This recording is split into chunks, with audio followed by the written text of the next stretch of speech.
तर हे आहे आयुर्वेदिक असं भोकराचं झाड. या झाडाला कुठे गोंद देखील म्हणलं जातं किंवा शिमडी देखील म्हणलं जातं. याची फळं जी आहेत ही अगदी छोटीशी आपले गावरान बोरान एवढे असतात आणि खायला खूप छान लागतात.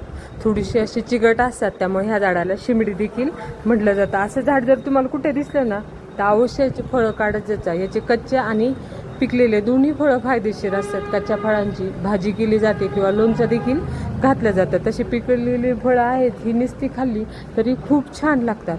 आणि विशेष म्हणजे आपल्याला बऱ्यापैकी विदेशी फळांचं ॲट्रॅक्शन आहे. त्याचे किती फायदे होतात आपल्या शरीराला आपल्याला माहिती नसतं, फक्त आपण जाहिरात पाहून खातो. पण त्यापेक्षा तुम्ही ह्याशी जो गावरान मेवा आहे हा मुलांना नक्की खाऊ घालत जा. ह्याचा आपल्या शरीराला 100% खूप फायदा होतो.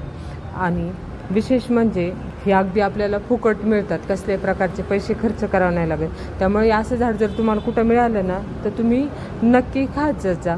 मी तर आमचे सासरे आणि आवडणे ह्याचे फळं काढले, मी तर फक्त खायचं काम केलं आणि तुम्ही देखील तेच करत जा. आणि ह्या झाडाचे आपल्या ज्या आयुर्वेदात खूप अनन्यसाधारण अशी माहिती सांगितलेली आहे ती देखील